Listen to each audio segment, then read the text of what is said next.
The International Association for Near-Death Studies presents NDE Radio, a weekly exploration of near-death experiences and similar encounters with the other side. Now, here's your host, Lee Witting. Welcome to NDE Radio, brought to you by IANDS, the International Association for Near-Death Studies. I'm your host, Lee Witting. Today I'll be reading the report of an NDE selected from the files of IANDS and presented to members as the monthly report for September 2017. As I was preparing for today's show, the news was reporting on the mass killing of 50-plus people and the wounding of 400-plus more in a concert shooting in Las Vegas. They're calling it the greatest mass shooting in the history of the United States. The shooter is dead. His motives at this point unclear. Now the endless debates will begin over the shooter's reasons. Was it terrorism, insanity, the availability of guns and our national obsession with violence, big gambling losses perhaps, or what? What particulars do we blame this time for this ongoing madness among our own people? Well, call me conspiratorial, but I blame it on the same Russian hacking that is going on today all over the world. Where there used to be differences resolved by democratic votes and legal procedures, we now see growing violence, hysteria, and seed planting for chaos around the world. It's the old weapon of divide and conquer, brought into action in the 21st century. The seeds are planted on the internet through Facebook, Google, Twitter, YouTube, and blogs of all stripes. The mass production of fake news designed to generate hatred within and among countries is a weapon designed primarily by and for Russians working with Vladimir Putin. He is employing these techniques in the U.S. and England and throughout Europe in an effort to destabilize democracies everywhere. The goal is divide and conquer, and he's using it on every election and on every disagreement that comes along, the latest being whether the NFL player should be knees down for the national anthem. That's right. Thousands of Russian hackers plant stories and even buy ads on both sides of a story just to split us apart. Putin is striving to drive us crazy, and we're buying into it whole hog. He wants us not to work as democracies, and we won't if we become factions at each other's throats. We're dividing up by race, religion, region, politics, and riches. White against black, Christian against Muslim, North against South, Republican against Republican, Democrat against Democrat, rich against poor. There are opposing divisions even among the divisions, and as we fracture, the country falls apart. Uncontrolled anger results in mindless revenge and crazy behavior, such as last night's shooting. As a hospital chaplain, I've noticed a rise in anger levels, generally speaking, at all ages and stages in the patients I visited, as well as more drug overdoses, more attempted suicides, more violence in the streets. Divide and conquer worked for Hitler, and now it's working for Putin, too. The signs that he's succeeding are growing clearer every day. In our NDE account for today, a teenage boy has a drowning experience. He describes flying through outer space and entering a void where he is mocked by a skull and attacked by evil beings. He cries out to God and Jesus and is extricated from that situation. Next, in his life review, where he is judged by the most powerful judge there is, himself. And finally, in the light, he finds overpowering love and inner peace where no evil can reach him. Although he longs to stay, he is sent back, but first he is shown the future of humankind, unless humans change their ways, and he sees his own 3 children to be. He describes how he has changed and what he has learned from this experience, as well as how he met his wife and later his children. One of his children was miscarried and never born, but he was told that the child would always love him anyhow. He had a lot thrown at him so young, but now, many years later, he finds it important to document what happened to him, the evil in the void, as well as the good in the light. And here's the experiencer's written description. The year is 1971. I'm 14 years old, and it is the summer of my freshman year of high school. I applied to work as a Boy Scout summer camp at a Boy Scout summer camp for the third year running. The first 2 summers I applied, I wasn't offered a position. This year was my last chance, and the camp director offered me a job working in the camp kitchen. It's not what I had in mind, but I accepted. The camp ran like clockwork. Each Saturday, all of the scouts left the camp, and on Sunday, a new bunch of troops arrived. On the first day of their arrival, campers were required to pass a swim test to be allowed to participate in the lake activities. Since working in the kitchen was hard with little time off, and since I was a certified junior lifeguard, I volunteered to watch over the new campers as they performed their swim test. Each of the guards was supplied a long aluminum pole to act as a lifeline in the case someone had to be pulled dockside. Swimmers were required to swim 2 laps unassisted along a boat slip bordering on 3 sides by dock.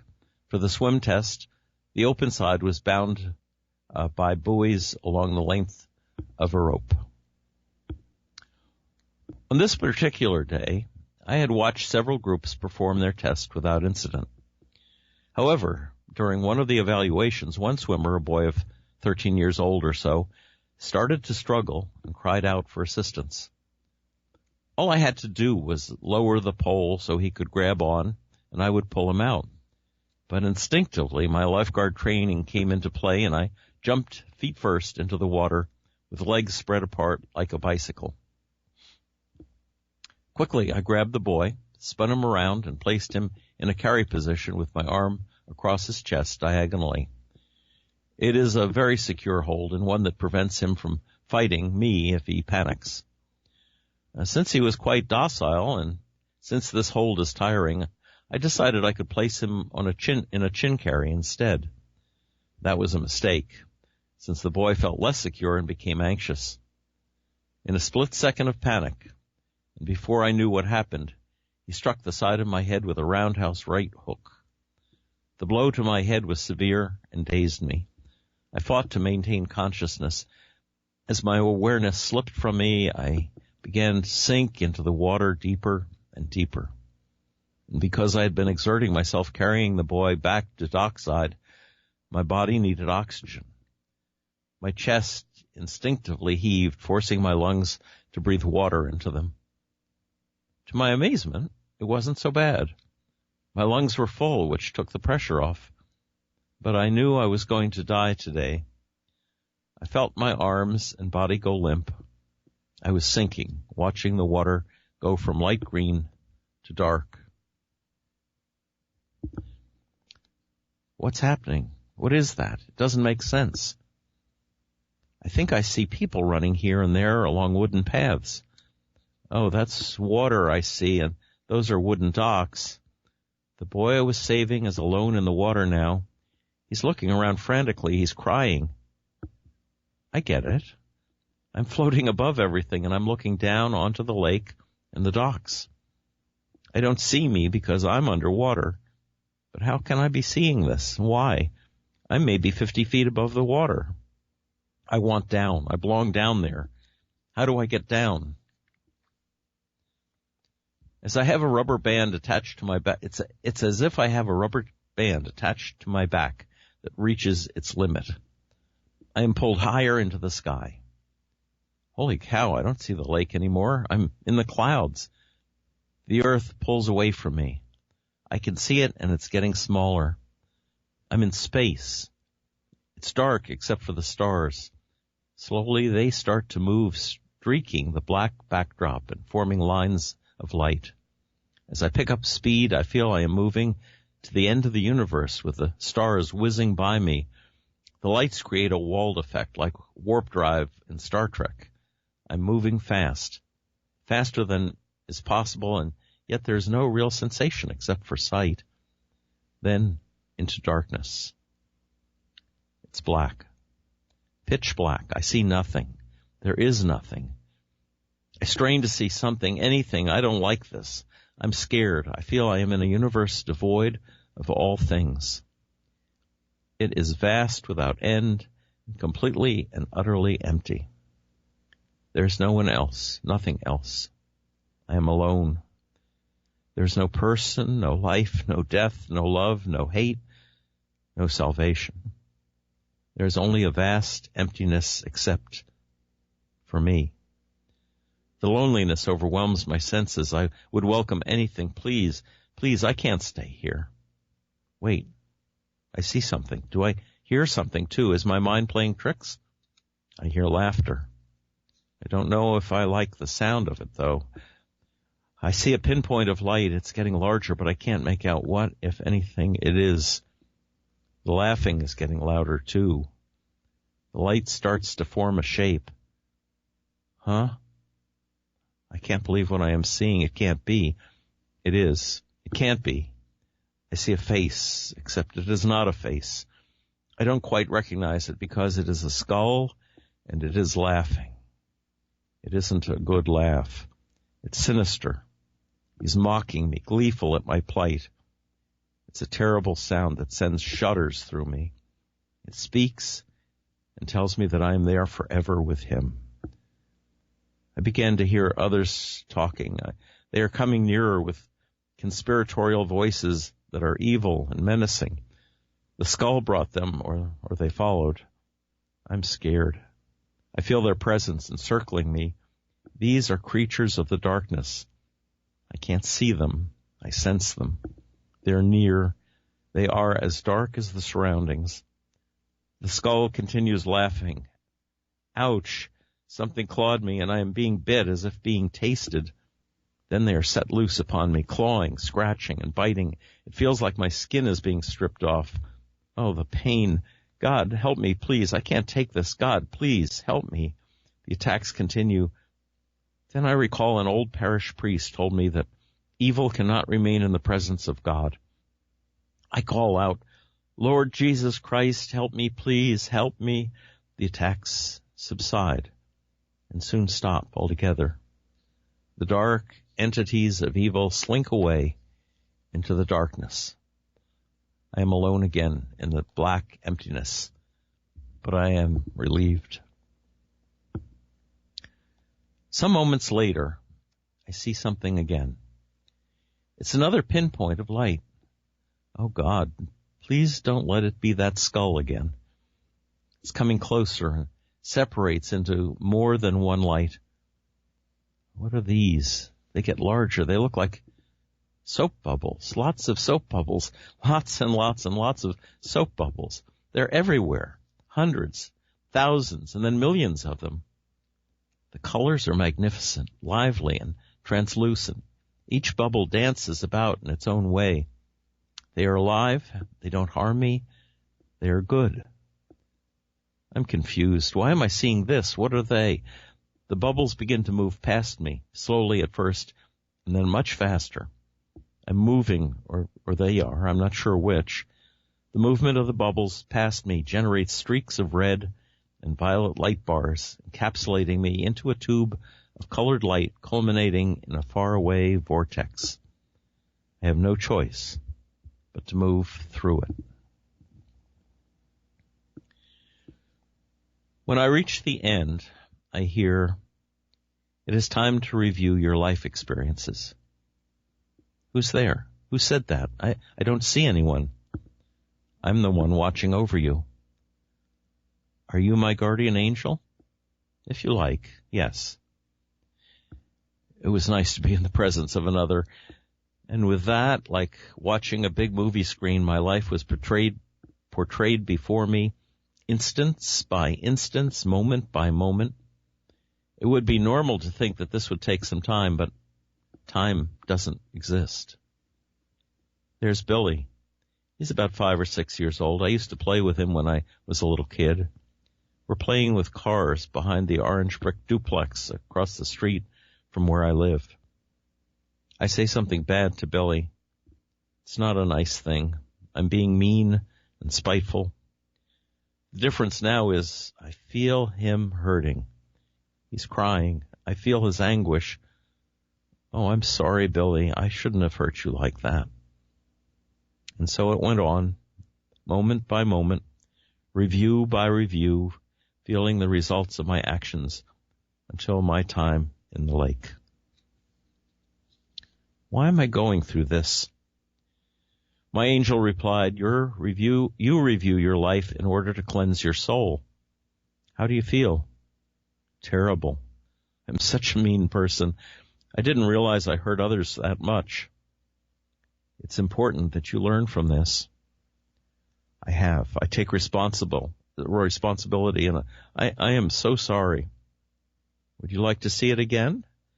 No, I get the message. I hope that I am not judged poorly. Your life is evaluated by the most powerful judge there is. When does that happen? It already has. That judge is you. It all becomes clear to me, and I feel as if a weight has been removed. I'm refreshed. I'm ready now. The cleansing is over, and I am left in darkness once again, but not for long. Wow. A blast of light like a door opening into the darkness. I'm confronted with streaks of bright, white, brilliant light. It's overwhelming. It's the purest and whitest light I have ever seen. It covers me like a blanket. A light this bright should be impossible to look at, but it isn't. It's warm and wonderful. The light bathes me with a glow of overpowering love and inner peace. It's absolutely wonderful. I move closer. Someone is standing in the doorway. Streaks of white light stream around his body. He's dressed in a white robe. His arms are down, outstretched, with palms upward. I can't seem to make out his face, no matter how hard I try. There's too much light. We've been waiting for you, but this isn't your time to be here. I know that voice. He is familiar to me. Why can't I recognize who you are? I must know you. I feel such a sense of inner serenity that I have never felt before. I like this place. I want to stay here. I sense that if I take his hand, I can stay. In fact, if I touch him, I must stay. I will not be allowed to return to my prior existence. I don't want to return. I reach out to him, but can't quite touch him. Before you go, you may look into the future. He motions to his left. To my right, I notice a white table. It is stone, perhaps marble. On the table is a flat gold bowl filled with a liquid like oil or water. It's reflective and dark. Behind the table are 3 old men in white. 2 are sitting, 1 is standing next to something like a pillar or a podium. There may be a book on it. They motion for me to come closer, and I do. Look into the bowl and see the future of mankind. I peer into the black liquid and see devastation. Cities are on fire. It's horrific. I turn away. I don't want to see this. Why are you showing me this? We want you to take a message back with you.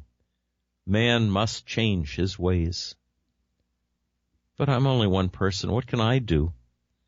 Spread the message, he continued. You have a special ability.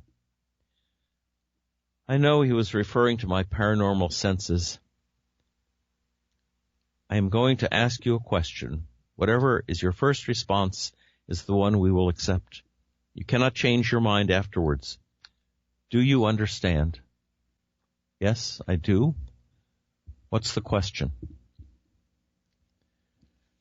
Do you want these powers you have and the ability to see into the future? Immediately I respond, no, I just want to be normal. Very well then, it is done.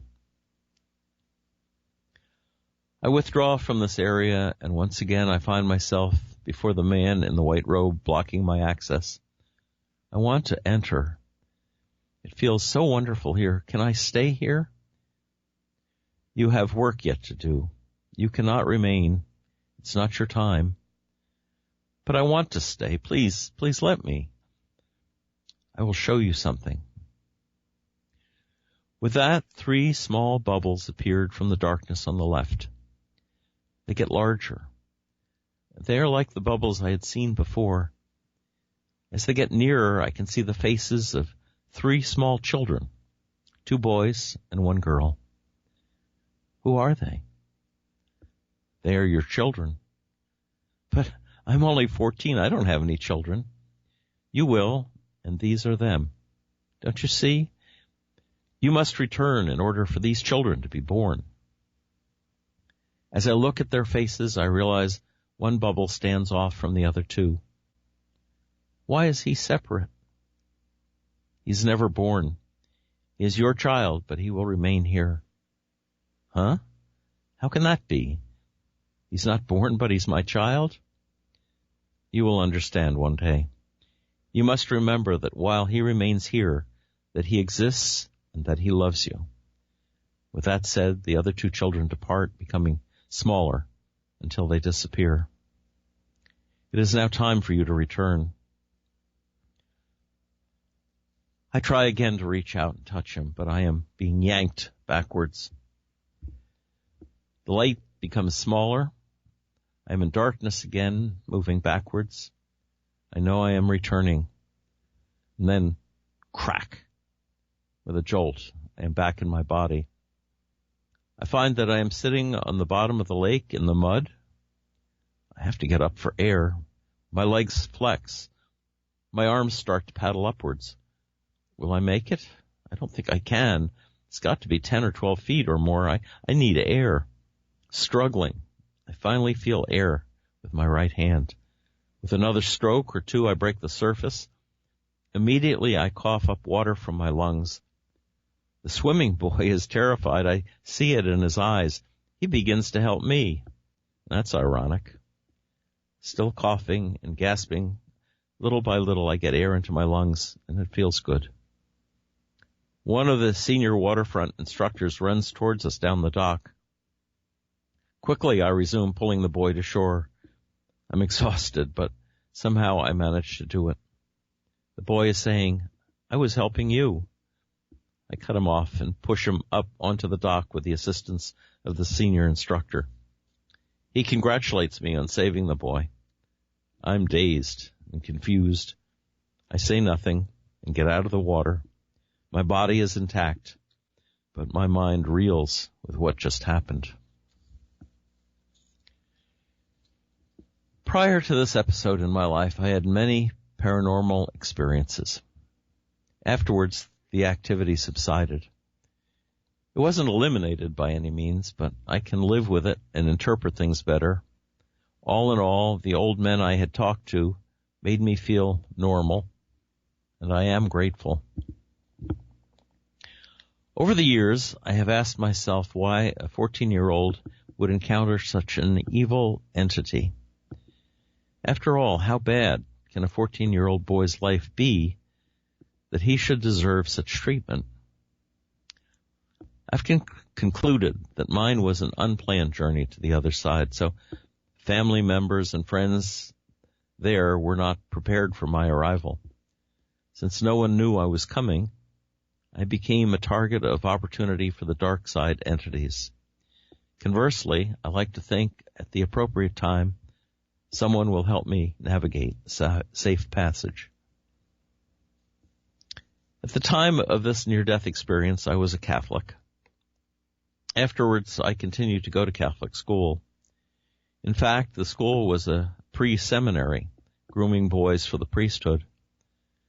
But I was changed. Religion, any religion, didn't matter to me anymore. I no longer saw the church as the end point, but rather as a vehicle some people use to the end point. My view now centers on the concept of a creator with a divine plan that is revealed to us at his pace in his own time. Had I met the creator? I don't know. An interesting side note to this story is that I studied classical Greek the following 2 years in school, and during that time, I learned of the ancient Greek belief in the fates. These were old sages typically depicted in white robes with white beards. If I recall correctly, there were 3 of them. One fate determined a person's time of birth, another the time of death, and the third measured a man's life.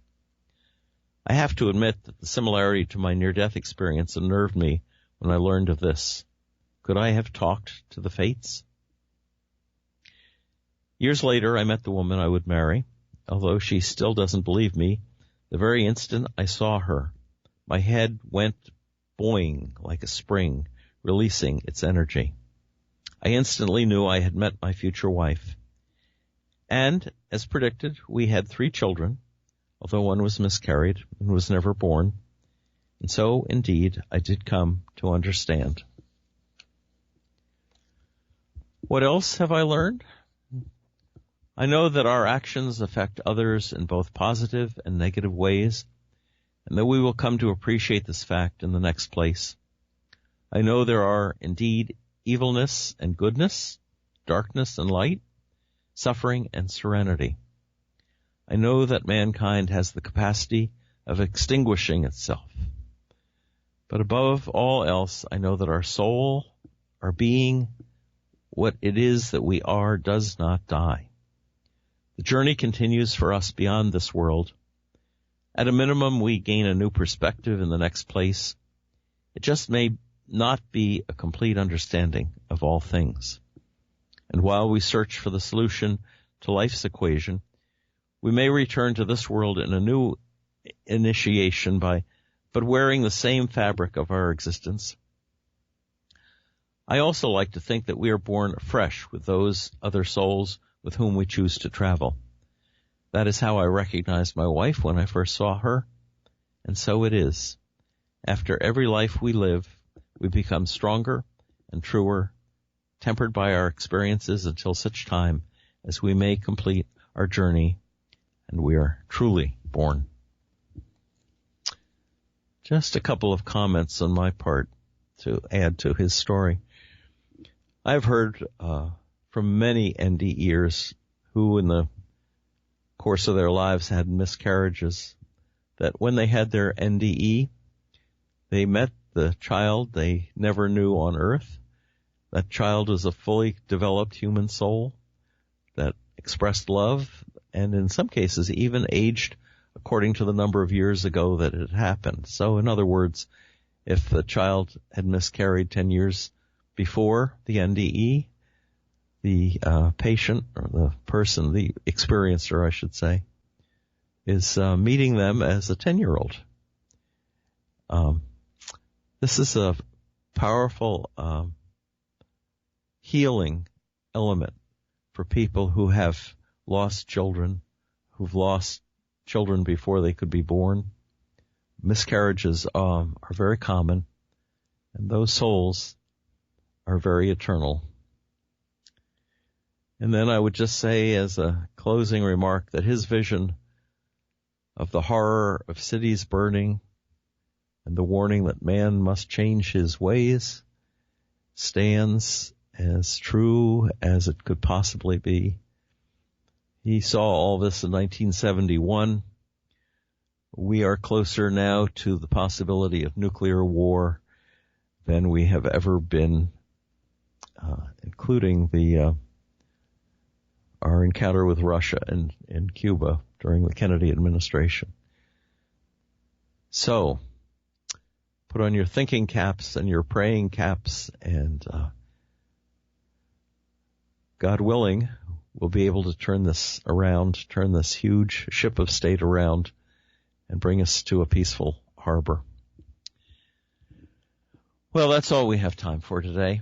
If you'd like to listen to this show again or any of our past shows, just go to our website at nderadio.org. For information on IANDS, check out their website at IANDS.org. And join us again next Monday, 11 a.m. Eastern, for more NDE Radio. This is Lee Witting saying thanks for listening.